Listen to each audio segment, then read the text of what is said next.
इस वक्त की बड़ी खबर राजधानी दिल्ली से निकलकर सामने आई है, जहां पर मोदी कैबिनेट से वन नेशन वन इलेक्शन पास हो चुका है और अब आने वाले सत्र में पार्लियामेंट में इसे लेकर जाया जाएगा और उसके बाद पूरे देश भर में वन नेशन वन इलेक्शन लागू हो जाएगा। बताते चले हम आपको कि इस बार गृह मंत्री अमित शाह ने कहा था कि अब हमारा एक ही लक्ष्य है कि पूरे देश में एक बार इलेक्शन होना चाहिए। विधानसभा इलेक्शन और लोकसभा इलेक्शन एक साथ होंगे और बाकी पंचायत निकाय के जो चुनाव है वो दूसरे चरण में हो, लेकिन 100 दिन के अंदर इलेक्शन समाप्त हो जाने चाहिए। बार बार इलेक्शन करवाने की वजह से देश प्रगति नहीं कर पा रहा है। ये बात प्रधानमंत्री नरेंद्र मोदी लाल किले से झंडोत्तोलन के वक्त कह रहे थे। उन्होंने कहा है कि देश अच्छी तरीके से प्रगति करे, इस वजह से हम चाहते हैं कि देश में वन नेशन वन इलेक्शन लागू हो जाना चाहिए। इससे देश की संसाधन भी बची रहेगी, समय भी बचा रहेगा और इसके बाद देश का विकास भी अच्छे तरीके से हो पाएगा। गृह मंत्री अमित शाह ने प्रेस कॉन्फ्रेंस करके इस बात का ऐलान किया था और आज मोदी कैबिनेट ने इसे मुहर लगा दिया है।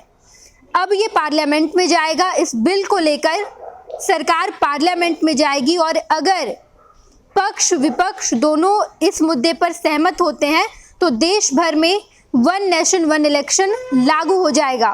बताते चले हम आपको कि रामनाथ कोविंद की समिति ने लगभग 191 दिनों तक इसकी समीक्षा की और उसके बाद रिपोर्ट तैयार करके राष्ट्रपति द्रौपदी मुर्मू को सौंप दिया। द्रौपदी मुर्मू ने इस रिपोर्ट की समीक्षा की और सब कुछ सही पाया और अब मोदी कैबिनेट ने भी इसे मुहर लगा दिया है। बताते चले हम आपको कि दरअसल एक राष्ट्र एक चुनाव को लेकर पूर्व राष्ट्रपति रामनाथ कोविंद की अध्यक्षता में बनाई गई समिति अपनी रिपोर्ट राष्ट्रपति को सौंप दी है। इसमें अनुच्छेद 325 में संशोधन और 324A लागू करने की सिफारिश की गई है। 191 दिनों तक विशेषज्ञों और स्टेक होल्डर से चर्चा के बाद कमेटी ने 18,626 पन्नों की रिपोर्ट दी है।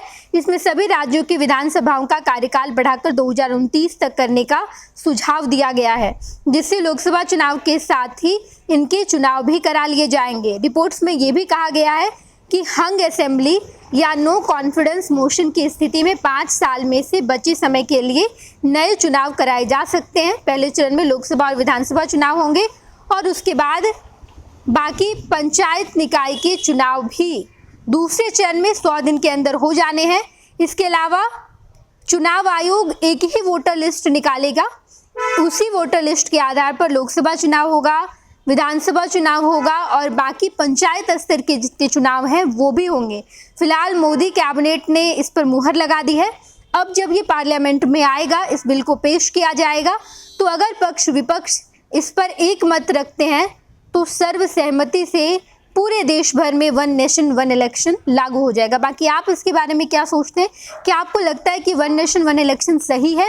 तो कमेंट बॉक्स में बताइएगा और अगर आपको लग रहा है ये गलत है तो भी अपनी राय रखिएगा। देखते रहिए फर्स्ट बिहार झारखंड। 26 वर्षों में 17,000 से अधिक डॉक्टर बना चुका बिहार एवं झारखंड के छात्रों के बीच विश्वसनीय संस्थान गोल